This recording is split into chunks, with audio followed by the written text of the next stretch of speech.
என் ஊரு மதுரை என் வீட்டுக்கு எதிர புல் போட்டு புடிச்ச என் போய் கால் குதிரை நீதானே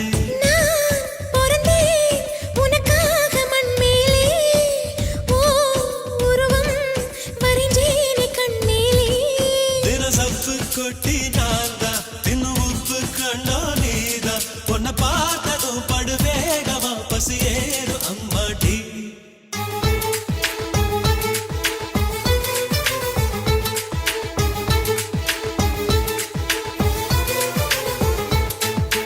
எல்லா மலையிலும் நல்ல மலையின்னா ஏழு மலையை பத்தி தெரியாதா பூஞ்சோல வாரம் சாட்சி என் சோடி முத்து பேச்சு கைய கோக்கலாம் செஞ்சு பார்க்கலாம்